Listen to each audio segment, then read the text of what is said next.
So 48 గంటలే గడువు, Hormuz తెరవకుంటే మీ విద్యుత్ వ్యవస్థను నాశనం చేస్తామని ట్రంప్ బెదిరిస్తున్నాడు.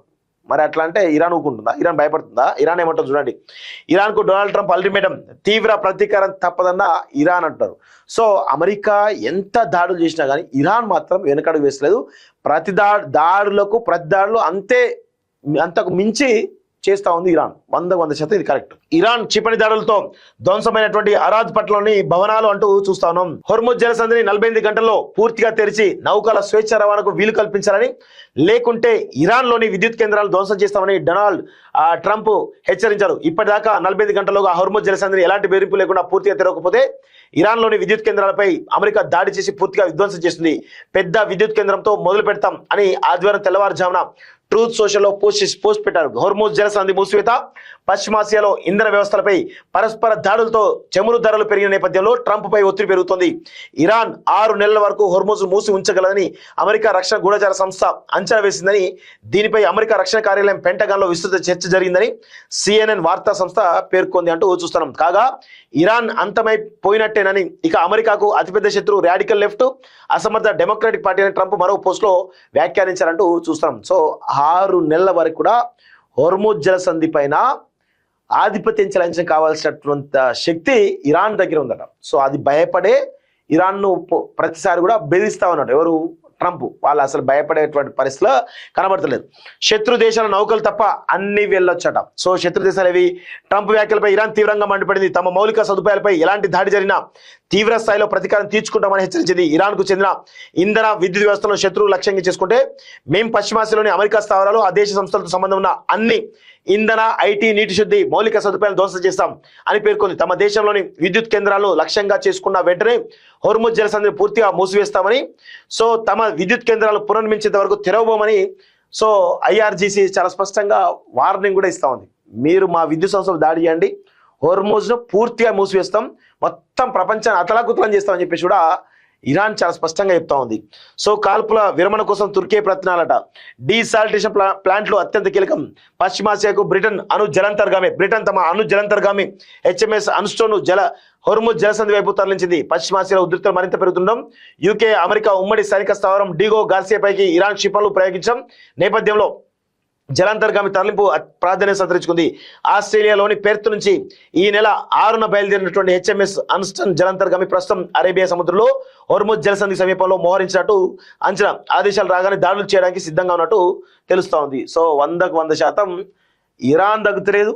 ట్రంప్ ఏమో మేము అడ్జస్ట్ చేసాం చెప్తాం. అంటే వాస్తవంగా ప్రధాన మీడియాలో అమెరికా ఇజ్రాయెల్ దాడులే కనబడుతున్నాయి తప్ప ఇరాన్, ఇజ్రాయెల్, అమెరికా బేస్లపై దాడులు చాలా చిన్నగా చూపుతున్నారు. అంటే ఇరాన్ ఇంకా చాలా చిన్నగా కనబడుతుంది వాళ్ళకి. సో అది పరిస్థితి కనబడతా ఉంది. సో ఇజ్రాయెల్ అణుకేంద్రంపై దాడి, నతాన్స్ అణుకేంద్రంపై దాడికి ప్రతీకారంగా క్షిపణులతో విరుచుకుపడిన ఇరాన్, అరద్ పట్టణంలో క్షిపణి పడిన ప్రదేశంలో నెతన్యాహు అంటూ చూస్తాను. డిమోనా అరద్ పట్టణంలో విధ్వంసం, 180 మందికి పైగా గాయాలు అంటూ చూస్తాను. సో తమ దేశంలోని నతాన్స్ అణుకేంద్రంపై దాడులకు ప్రతీకారంగా ఇజ్రాయెల్లోని డిమోనా అణుకేంద్రంపై ఇరాన్ క్షిపణులతో దాడి చేసింది. శనివారం అర్ధరాత్రి అనంతరం జరిగిన ఈ దాడిలో షిమోన్ పెరస్ అణు పరిశోధన కేంద్రంతో పాటు డిమోనా నగరం పక్కనే ఉన్నటువంటి అరద్ పట్టణంలో క్షిపణులు విధ్వంసం సృష్టించాయి. ఈ దాడుల్లో 10ల సంఖ్యలో భవనాలు ధ్వంసమయ్యాయి. 180 మంది పైగా గాయపడ్డారని, అందులో 10 మంది పరిస్థితి విషమంగా ఉందని ఇజ్రాయెల్ వ్యవస్థ చెప్పింది. సో ఇందులో రక్షణ వ్యవస్థలు విఫలం. ఇరాన్ ప్రయోగించిన 2 బాలిస్టిక్ క్షిపణులు డిమోనా, అరద్ నగరాలను నేరుగా తాకి పేలు సృష్టించాయి. గగనతల రక్షణ వ్యవస్థలు ఇంటర్సెప్టర్ క్షిపణులు ప్రయోగించిన అవి ఇరాన్ క్షిపణులు అడ్డుకోవడంలో విఫలమయ్యాయి. దీనిపై విచారణ జరుపుతున్నామని ఇజ్రాయెల్ చెప్తుంది. అంటే ఇరాన్ ఎంత అడ్వాన్స్డ్గా ఉందో, అంటే ఇజ్రాయెలే ప్రపంచం మొత్తం మీద టెక్నాలజీ పరంగా స్ట్రాంగ్. అలాంటి ఇజ్రాయెల్ సంబంధించినటువంటి రక్షణ వ్యవస్థను దాటుకొని ఈరోజు ఇరాన్ బాలిస్టిక్ క్షిపణులు విసిరింది అంటే ఇరాన్ కూడా అంతే స్ట్రాంగ్ గా ఉన్నట్టు చాలా స్పష్టంగా అర్థమవుతుంది. యుద్ధం సమీకరణలు మారుతున్నాయి అంటూ చూస్తా ఉన్నాం. సో ప్రపంచ దేశాలు యుద్ధంలో భాగస్వాములు కావాలట. ఎందుకు అవుతాయి? మీకోసం ఎందుకు అవుతాయి? సో ఇది పరిస్థితి చేయి దాటుతున్నట్టు కనబడతా ఉంది. సో ఇక్కడ చూడండి, హోర్ముజ్లో ఎంత దారుణంగా ఉందంటే సైలెంట్ హంటర్స్ అట. జలసంధిలో వణికిస్తున్నటువంటి ఇరాన్ గదిర్ క్లాస్ సబ్మెరైన్లు. సో ఆల్రెడీ ఆ హోర్ముజ్ జలసంధిలో సబ్మెరైన్లు ఆల్రెడీ ఉన్నాయట. అవన్నీ కూడా సైలెంట్ సబ్మెరైన్లు అట, సైలెంట్ హంటర్స్ అట. సో వాటి వల్ల ఈరోజు రాబోయే రోజుల్లో పెద్ద ఎత్తున విధ్వంసం జరిగేట, అంటే ఇరాన్ ఎప్పుడైతే ఇంకా పెద్ద ఎత్తున దెబ్బ పడుతుందో అది హోర్ముజ్ జలసంధి మీదుగా మొత్తం దాని ప్రతీకారం తీసుకునే పరిస్థితిలో ఇరాన్ ఉన్నట్టుగా చాలా స్పష్టంగా అర్థమవుతుంది. హోర్ముజ్ జలసంధిలో ఇరాన్కు చెందినటువంటి మినీ జలంతర్గాములు ప్రధాన ముప్పుగా మారాయి. చిన్నగా ఉండి శబ్దం తక్కువగా చేసేటువంటి గదీర్ సబ్మెరైన్లను సైలెంట్ హంటర్లుగా పిలుస్తారు. వీటిని ఇరాన్ స్వదేశీ పరిజ్ఞానంతో రూపొందించింది.